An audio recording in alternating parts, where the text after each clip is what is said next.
Bagaimana telah kita bersama simak kajian kitab Fathul Bari bersama Ustadz Ahmad Sanusi. Kita bersama pelajari hadis Bukhari ke-4145. Dan langsung ke pertanyaan yang sudah masuk, Ustadz. Saya bacakan secara berurutan. Ini datang dari Bapak Ramli di Tangerang. Assalamualaikum warahmatullahi wabarakatuh. Waalaikumsalam warahmatullahi wabarakatuh. Pak Ustadz, ada ungkapan untung ada saya. Apakah itu bertentangan dengan makna Quran surat Az-Zumar ayat 67? Mohon pencerahannya. Dari ayat 67, Ustaz. 67, ya. Selanjutnya dari hamba Allah di Jakarta Selatan. Assalamualaikum, Ustadz. Kriminalisasi terhadap para ulama saat ini apakah pernah terjadi pada zaman Nabi? Apa yang dilakukan Nabi pada waktu itu yang bisa kita contoh agar kita selamat dari tipu daya kaum zalim zaman sekarang? Adakah riwayatnya dalam hadis, Ustadz? Terus selanjutnya dari Bapak Edi di Depok. Assalamualaikum warahmatullahi wabarakatuh. Kenapa Yaumiddin diartikan hari pembalasan? Mohon penjelasannya. Dari Yaumiddin. Ya. Kenapa diartikan hari pembalasan, Ustaz?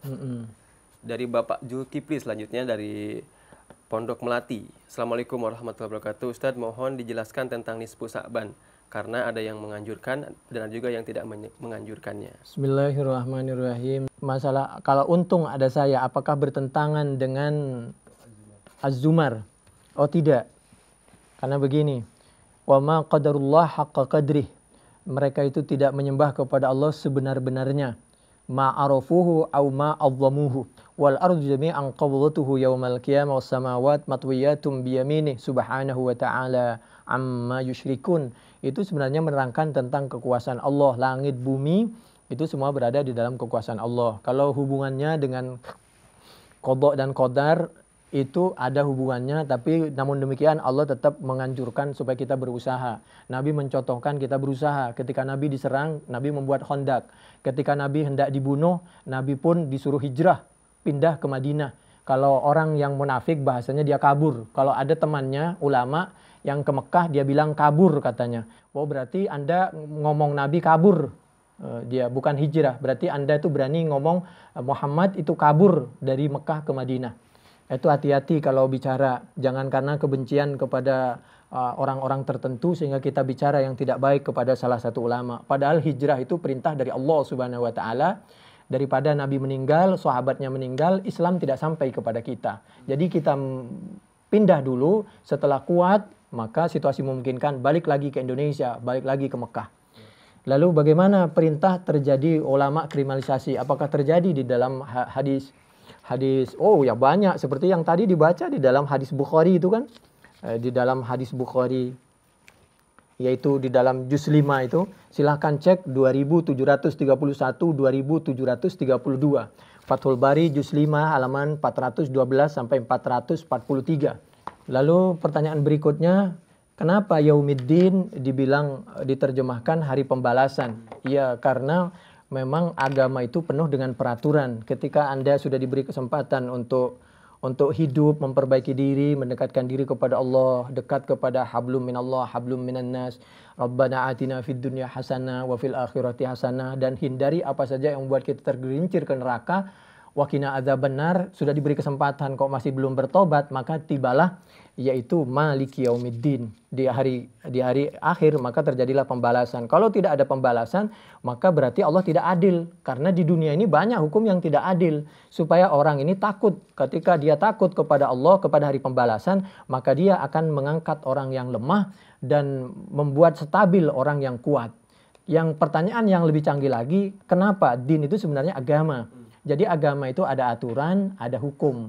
Islam itu begitu, beda dengan agama yang lain, Yahudi dan Nasara. Islam itu kalau ada perbuat baik, in khairan fa khairun wa in syarran fa syarrun. Kalau baik dibalas kebaikan. Nanam kebaikan tumbuh padi. Kalau nanam rumput, yang tumbuh rumput.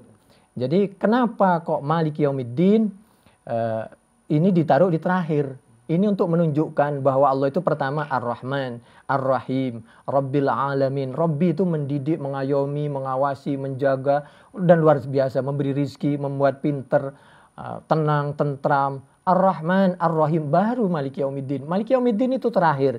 Artinya suatu hukum itu dibuat terakhir. Kalau Anda sudah dibuat Rahman, Rahim, Rabbil Alamin, masih saja, ya sudah. Maliki Yaumiddin, daripada Anda mencelakakan dirinya dan orang lain, tembak sama polisi, duar, ya kan? Oh, dia memegang senjata untuk bunuh orang lain. Ya Maliki Yaumiddin. Lalu bagaimana dengan nisfu Sya'ban? Saya baca dengan cepat saja. Bismillahirrahmanirrahim. Nisfu Sya'ban itu yang bagus sebenarnya.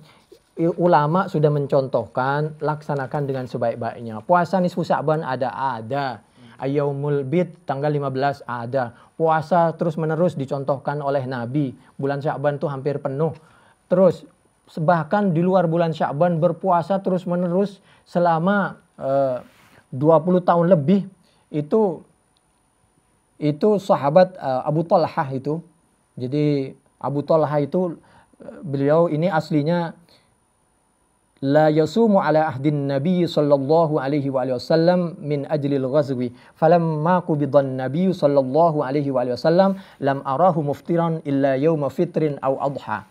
Kata sahabat Anas bin Malik, saya melihat bapak saya, sahabat menceritakan sahabat, saya tidak pernah melihat bapak saya berpuasa yang batal puasanya kecuali Idul Fitri, Idul Adha dan Ayyamut Tasyrik.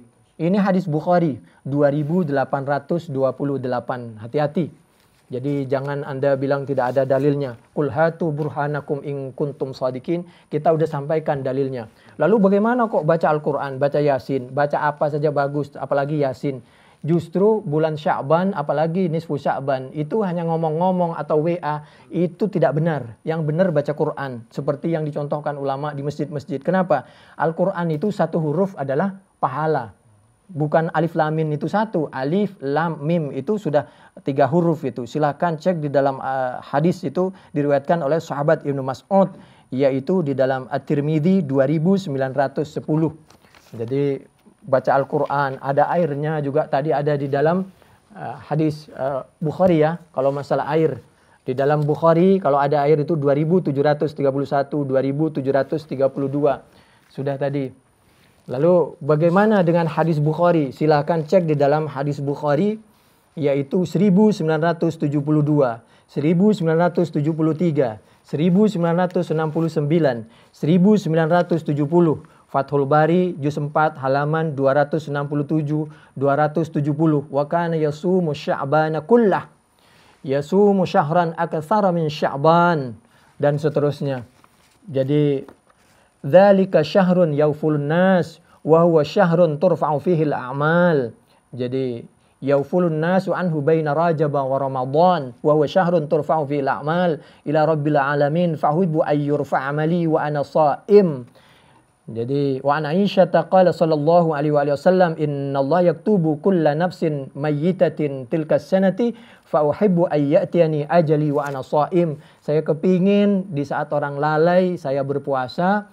Di saat amal diangkat, ada diangkat itu harian, ada minggu, ada tahunan. Nabi itu setiap saat selalu wadhkurullaha dzikran katsira wasabbihuhu bukratan wa asila. Banyak berzikir, banyak berpuasa, banyak sholat sunnah. Tidak seperti kita selalu dibatasi. Bahkan fadhkurullaha kadzikrikum aba'akum aw ashadda dzikra. Al-Baqarah ayat 200. Kalau berzikir, berpuasa, sholat sunnah jangan dibatasi. Anda harus lebih banyak zikir dan ibadah Anda daripada Anda menceritakan nenek moyang Anda. Al-Baqarah ayat 200. Jadi itu banyak sekali. Atau dicek. Kalau ada yang mengatakan jangan dilaksanakan, suka itu orang itu mengambil pendapat Imam Malik. Imam Malik itu puasa bulan Syawal aja bid'ah. Katanya, kenapa? Karena khawatir dianggap merupakan buntut dari bulan Ramadan. Maksud Imam Malik kalau nggak kuat jangan maksain. Tapi kalau kuat, tapi nggak ada orang ngikuti pendapat Imam Malik dalam hal ini. Semuanya fa'atba'ahu sittam min Syawal. Itu kana lahu kasiyamid dahri. Muslim 1164. Abu Daud 2433. At-Tirmidzi 759. Ahmad juz 5 halaman 417. Itu fakariha Malik fi muwattaihi khaufan ayyulhiqu ahlul jahalati bi Ramadan ma laysa minhu Al-Qurtubi juz 2 halaman 330. Yang terakhir, karena waktu sudah habis, sebenarnya masih banyak lagi itu tentang bulan Sya'ban itu.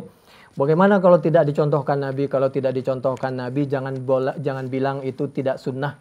itu nanti diketawain oleh Siti Aisyah, bukan kata saya. Ingkan Rasulullah sallallahu alaihi wasallam la yada'ul amala wa huwa yuhibbu ay ya'mala khasyata ay ya'mala bihin nas fayufradu alaihim. Hadis Bukhari 1128, Fathul Bari juz 3 halaman 12. Kalau Nabi tidak melakukan bukan berarti tidak sunnah. Nabi ingin melakukan tapi khawatir umatnya memaksakan lalu memberatkan atau diwajibkan oleh Allah Subhanahu wa taala. Silahkan yang mau melakukan Sya'ban boleh, yang enggak melakukan silahkan boleh. Yang enggak boleh yang ribut dan berantem. Subhanakallahumma bihamdik nasyhadu an la ilaha illa anta nastaghfiruka wa natubu ilaik. Assalamualaikum warahmatullahi wabarakatuh. Waalaikumsalam. Demikian Iwan Awad bersama kita di acara kajian Kitab Fathul Bari bersama Ustadz Ahmad Sanusi dengan tema kita pelajari hadis ke-4145. Apa yang disampaikan semoga dapat menambah ilmu agama kita, juga menambah iman dan takwa kita kepada Allah Subhanahu wa taala. Saya Muhammad Farid temani Ondi, Zen dan juga Atep undur pamit. Subhanakallahumma bihamdika asyhadu an la ilaha illa anta astaghfiruka wa atubu ilaik. Assalamualaikum warahmatullahi wabarakatuh.